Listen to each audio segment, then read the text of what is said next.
आएंगे। प्रांतों में विषयों को दो भागों में बांट दिया गया, इसलिए इस सिस्टम को हम बोलते हैं द्विवेद शासन। याद रखना, सिंपल कभी क्वेश्चन आएगा, प्रांतों में द्विवेद शासन कौन से अधिनियम द्वारा लगा दिया गया था? 1919 के भारत शासन अधिनियम द्वारा ऐसा किया गया था। क्या किया गया उसके तहत? तो प्रांत के विषयों को दो भागों में बांट दिया गया, एक आरक्षित विषय, एक हस्तांतरित विषय। आरक्षित विषय पर कानून वे बनाते थे जिन्हें गवर्नर द्वारा मंत्री के रूप में मनोनीत किया जाता था। हस्तांतरित विषय पर कानून वे बनाते थे जिन्हें जनता द्वारा चुनकर भेजा जाता था। समझ में आ गई बात? ये थोड़ा समझने वाली बात है कि प्रांतों में द्विवेद शासन क्या था।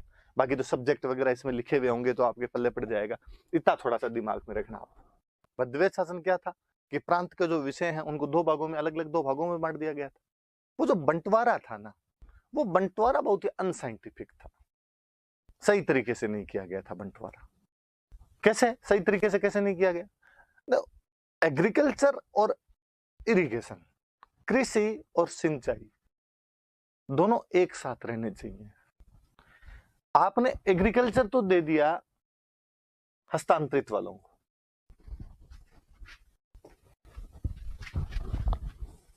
ट्रांसफरेबल वालों को, और सिंचाई आपने दे दिया आरक्षित वालों को। होता क्या था, हस्तांतरित वाले कौन है? मंत्री जो है जनता द्वारा चुने गए। जनता ने एक बंदे को मंत्री चुन के भेजा, वो पहुंचा, राजधानी पहुंचा, शपथ समारोह करके वापस गांव गया।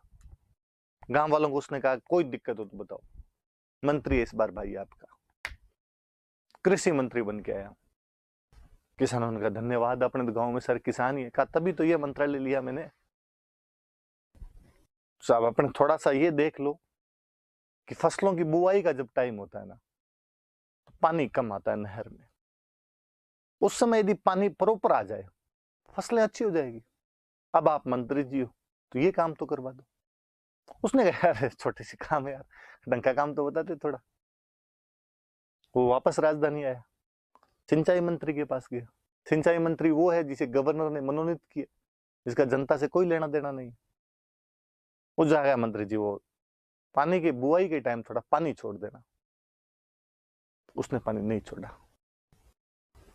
लोग कपड़े किसके फाड़ेंगे? कृषि मंत्री के, सिंचाई मंत्री के?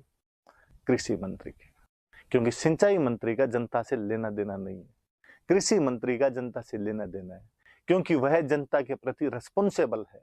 सिंचाई मंत्री जनता के प्रति रिस्पॉन्सिबल नहीं है। और आप उदाहरण ले लो, उद्योग मंत्री ट्रांसफरेबल वाला है। उद्योग मंत्री गया उद्योगपतियों की मीटिंग में, उनको कहा कोई दिक्कत हो तो बताओ। उनका सर दिक्कत एक है, माल तैयार तो कर लेते हैं, बिकता नहीं। थोड़ा माल को बिकने में सुगमता आ जाए, ईज ऑफ डूइंग बिजनेस हो जाए, थोड़ा ठीक रहे सर, कुछ ना सिंपल सा काम करवा देंगे। वो व्यापार मंत्री के पास गया, ट्रेड एंड कॉमर्स मिनिस्ट्री वाले के पास गया, जो कि गवर्नर का बंदा है। उसको जाग का कि सर वो सामान जब तैयार है तो ना बिकवा दो सर जल्दी। उसने कहा ठीक है देख लेंगे, पर उसने नहीं देखा। जनता किसके जूते मारेगी? उद्योग मंत्री।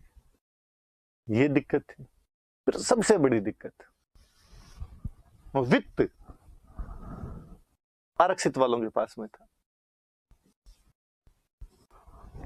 और जिसके पास वित्त है उसकी चवन्नी चलनी है। जिसे शिक्षा और स्वास्थ्य हस्तांतरित वालों को दे दिए गए थे।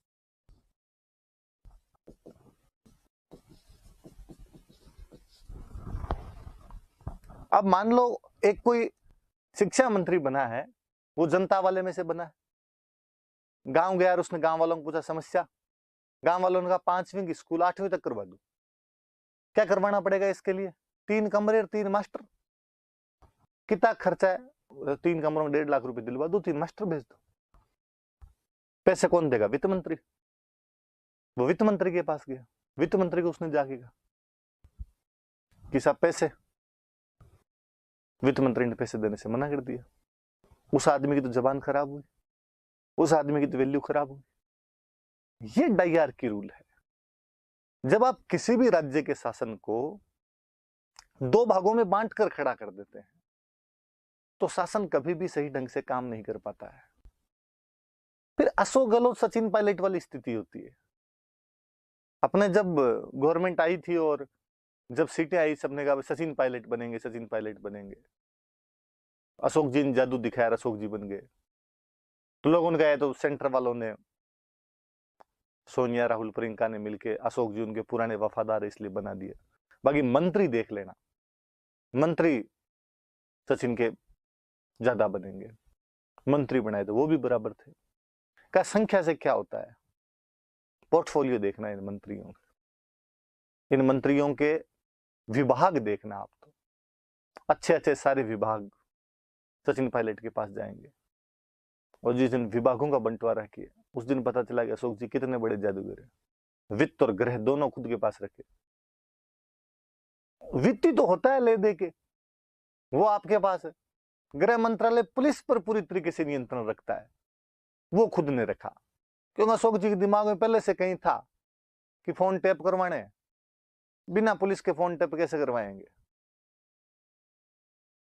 तो शासन एक जगह से चलना चाहिए। इस प्रकार से दो जगह से शासन नहीं चलाया जाना चाहिए। जहां पर भी ऐसे दो जगह से शासन चलेगा, दिक्कतें कठिनाइयां आएगी। वो भले अपने तो अशोक गहलोत सचिन पायलट वाला था, वो भले सोनिया गांधी मनमोहन सिंह वाला था। जो भी ऐसे शासन होंगे उनमें दिक्कतें आनी स्वाभाविक रहेगी, उनके अंदर दिक्कतें आएगी। ऐसा ही उस समय द्वैत शासन के अंदर देखने को मिल रहा था।